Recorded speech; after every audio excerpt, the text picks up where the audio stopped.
तो आज के इस खास विश्लेषण में हम एक ऐसे खौफनाक रहस्य की गहराई में जाने वाले हैं जो आपको सच में सोचने पर मजबूर कर देगा।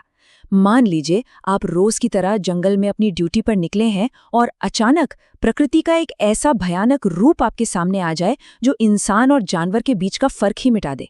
ये कोई आम घटना नहीं है, ये एक ऐसा बायोलॉजिकल नाइटमेयर है, यानी एक ऐसा जैविक दुस्वप्न है जिसने एक पूरी रिसर्च टीम को मौत के मुहाने पर लाके खड़ा कर दिया। आज हम इसी रहस्य की परतें खोलेंगे, इसके पीछे के विज्ञान को डिकोड करेंगे और देखेंगे कि कैसे एक छोटी सी गलती एक पूरी टीम पर भारी पड़ गई। तो चलिए बिना किसी देरी के इस डरावने जंगल के सफर पर चलते हैं। कहानी की शुरुआत होती है बिरेन नाम के एक फॉरेस्ट गार्ड से। बिरेन अपनी रूटीन गश्त पर था, लेकिन उस दिन जंगल में कुछ बहुत ही भयानक घट रहा था। जरा सोचिए, एक इंसान का अपना ही शरीर उसका साथ छोड़ने लगे। उसकी हालत इतनी खराब थी कि उसकी त्वचा किसी जलती हुई मोमबत्ती की तरह पिघल रही थी और आंखें एकदम खून जैसी लाल। ये कोई आम चोट या बीमारी तो बिल्कुल नहीं थी। ये कुछ ऐसा था जो मानवीय समझ के बिल्कुल परे था। ये वो पल है जहां से हमें पता चलता है कि इस जंगल में प्रकृति के नियम अब काम नहीं कर रहे हैं। अब यहाँ जो सवाल हम सबके दिमाग में आता है वो ये है कि आखिर बीरेन के साथ उस घने जंगल में हुआ क्या था। मतलब उसका शरीर इतनी बुरी तरह से जवाब दे चुका था कि वो अपनी जीप का ब्रेक तक नहीं लगा पाया। उसका पैर सुन पड़ गया, जीप का बैलेंस बिगड़ा और वो सीधे एक पेड़ से जा टकराए। एक इतना अनुभवी फॉरेस्ट गार्ड और उसका अपने ही शरीर से कंट्रोल खो देना, ये इस बात का पक्का सबूत है कि जंगल की उस खामोशी के पीछे कुछ बहुत ही ताकतवर और जानलेवा चीज छिपी हुई थी। और सच कहूं तो ये एक्सीडेंट तो बस एक भयानक शुरुआत थी। जब रेस्क्यू टीम ने बीरेन को पिथौरागढ़ रिसर्च सेंटर के अस्पताल पहुंचाया तो वहां से इस पूरी मिस्ट्री का मेडिकल पहलू सामने आया। डॉक्टर्स एकदम हैरान थे। बीरेन का शरीर इतनी बुरी तरह डैमेज हो चुका था, फिर भी वो जिंदा था। कैसे? जब टेस्ट हुए तो एक चौंकाने वाली सच्चाई सामने आई। उसके खून में एक बहुत ही अजीब सा फंगस पनप रहा था। और पता है सबसे खौफनाक बात क्या थी? ये फंगस एक अजीब सा पैराडॉक्स बना रहा था। ये ना तो बीरेन को मरने दे रहा था और ना ही उसके शरीर को हील होने दे रहा था। इंसानियत पूरी तरह खत्म हो चुकी थी और वो इंसानों को देखते ही किसी जंगली जानवर की तरह काटने दौड़ता था। लिटरली एक जिंदा लाश जैसी हालत। इस पूरे खतरे की सीरियसनेस प्रोफेसर की इस एक बात से बिल्कुल साफ हो जाती है। उन्होंने बहुत ही साफ शब्दों में चेतावनी दी थी कि ये फंगस सिर्फ शरीर को बाहर से नुकसान नहीं पहुंचाता, बल्कि ये सीधे आपके नर्वस सिस्टम पर अटैक करता है, उसे पूरी तरह शट डाउन कर देता है। सोचने, समझने और तर्क करने की जो इंसानी क्षमता होती है ना, वो एकदम खत्म हो जाती है और बचती है तो सिर्फ एक भयानक हिंसक प्रवृत्ति। ये बात सुनते ही रोंगटे खड़े हो जाते हैं कि जो टीम इस जंगल में जाने वाली थी वो किसी छोटे मोटे खतरे का नहीं, बल्कि एक पूरी बायोलॉजिकल तबाही का सामना करने जा रही थी। चलिए एक बार इस टाइमलाइन पर नजर डालते हैं कि ये सब कितनी तेजी से हुआ। सुबह बीरेन का एक्सीडेंट होता है।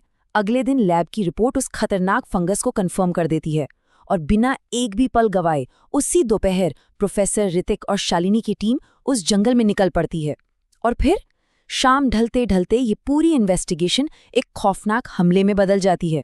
आप देख रहे हैं, ये टाइमलाइन ही बता रहा है कि ये इन्फेक्शन कितनी तेजी से फैलता है। समय सच में उनके पास बिल्कुल नहीं था। इस सफर की शुरुआत और बाद के माहौल में जो फर्क है ना, वो एकदम डरा देने वाला है। शुरुआत में सब एकदम नॉर्मल था। ऋतिक काफी कॉन्फिडेंट था, अल्मोड़ा का होने की वजह से अपनी पहाड़ी ड्राइविंग का मजाक भी उड़ा रहा था। माहौल काफी चिल था।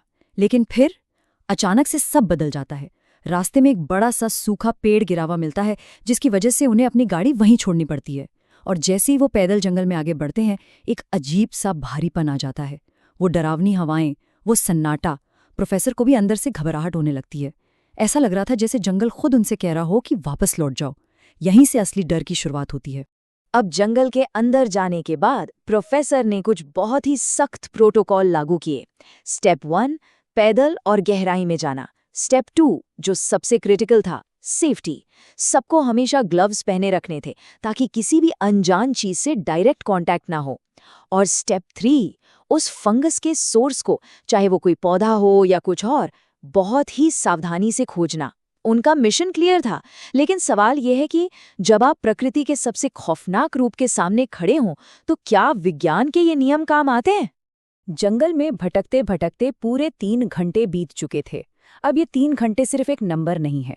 जरा सोचिए, एक डरावने अनजान जंगल में बिना किसी सुराग के 3 घंटे तक लगातार पैदल चलना, ये किसी का भी दिमाग खराब कर सकता है। थकान हावी होने लगती है, फोकस टूटने लगता है और इंसान केयरलेस होने लगता है। ऋतिक के लिए भी ये सब बहुत फ्रस्ट्रेटिंग हो रहा था। और अक्सर होता यही है, जब आप सबसे ज़्यादा थके हुए होते हैं ना, तो सेफ्टी रूल्स दिमाग से निकल जाते हैं। और फिर होती है वो एक जानलेवा गलती। प्रोफेसर का वो सख्त प्रोटोकॉल टूट जाता है। ऋतिक, जो शायद अब तक की इस नाकामी से बोर हो चुका था, वो टीम से थोड़ा अलग हो जाता है। तभी उसकी नज़र एक पत्थर की छांव में उगे कुछ मशरूम्स पर पड़ती है। देखने में वो बिल्कुल नॉर्मल जंगली मशरूम लग रहे थे, और इसी गलतफहमी में बिना कुछ सोचे समझे ऋतिक उन्हें अपने नंगे हाथों से उखाड़ लेता है। उसने ग्लव्स नहीं पहने थे। बस 1 सेकंड की वो लापरवाही और सीधा कांटेक्ट हो गया। पूरी कहानी यहीं से पलट जाती है। इस घटना के तुरंत बाद ऋतिक के बिहेवियर में जो चेंज आता है, वो सच में डराने वाला है। जो ऋतिक कुछ देर पहले तक इतना बातूनी था, मजाक कर रहा था, वो अचानक एकदम चुप हो जाता है। शालिनी उससे बुलाती है, पर वो कोई जवाब नहीं देता। वो बिल्कुल अनकोऑपरेटिव हो जाता है। और सबसे भयानक बात थी उसका वो बेवजह का गुस्सा। बिना किसी बात के वो चिड़चिड़ाने लगता है। ये कोई नॉर्मल मूड स्विंग बिल्कुल नहीं था। ये उस फंगस का ऋतिक के नर्वस सिस्टम पर टेक ओवर करने का पहला साफ इशारा था। ये बात सिर्फ कहानी का हिस्सा नहीं है, ये ऋतिक के अंदर का वो खौफ है जो उसे अंदर ही अंदर खा रहा था। मुझे बेवजह गुस्सा क्यों आ रहा है? कहीं मैं भी तो इन्फेक्टेड नहीं हो गया?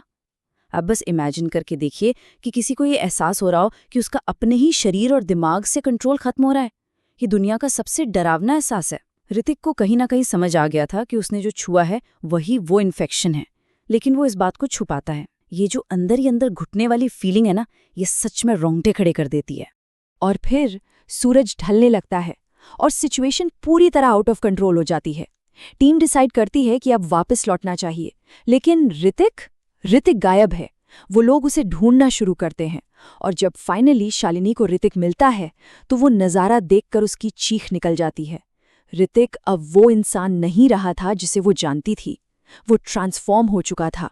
शालिनी की वो खौफनाक चीख की, हे भगवान, क्या हालत कर दी है उसने तुम्हारी, ये साफ बता रही थी कि फंगस ने ऋतिक को एक खतरनाक जीव में बदल दिया है। अब यहाँ आकर कहानी एक बहुत ही मुश्किल मोड़ पर खड़ी हो जाती है। Survival versus duty. एक तरफ शालिनी का डर है, उसे पता है कि ऋतिक अब एक संक्रमित जीव है और जान बचाने के लिए तुरंत वहां से भागना ही सही है। लेकिन दूसरी तरफ प्रोफेसर की नैतिक जिम्मेदारी है। वो अपनी ही टीम के मेंबर को इस भयानक जंगल में मरने के लिए कैसे छोड़ सकते हैं? आप खुद सोचिए, ऐसे हालात में कोई क्या फैसला लेगा? इसका कोई सही जवाब नहीं है। और इसी डिलेमा की वजह से वो दोनों उस खौफनाक जंगल में रात के अंधेरे में फंसकर रह जाते हैं। अब कहानी बिल्कुल अपने क्लाइमैक्स पर है। जंगल में घुप अंधेरा छा चुका है।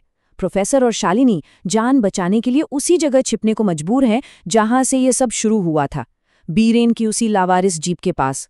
शालिनी तुरंत अपनी टॉर्च बंद कर देती है। चारों तरफ बस एक डरावना सन्नाटा है, और फिर उस खामोशी को चीरते हुए किसी के तेजी से भागते हुए कदमों की आवाज आने लगती है। कोई, या शायद बहुत सारे, उनके एकदम करीब आ चुके हैं। ये वो पल है जहां आपकी भी सांसें एक पल के लिए रुक सी जाती हैं। तो इस गहरे विश्लेषण के अंत में हमारे सामने एक बहुत ही परेशान करने वाला सवाल रह जाता है। सूरज ढल चुका है। जंगल में अब उन संक्रमितों का राज है जो शिकार की तलाश में हैं। टॉर्च बंद है और खतरे के कदम एकदम पास आ चुके हैं। ऐसे में इस खौफनाक जंगल से कौन जिंदा बाहर आ पाएगा? क्या शालिनी और प्रोफेसर इस बायोलॉजिकल बुरे सपने से बच निकलेंगे, या वो भी इसी जंगल का एक डरावना हिस्सा बन जाएंगे? ये कहानी हमें यहीं एक बड़े सवाल के साथ छोड़ जाती है। आज के इस विश्लेषण में बस इतना ही। इन खौफनाक सवालों के बारे में सोचिएगा जरूर।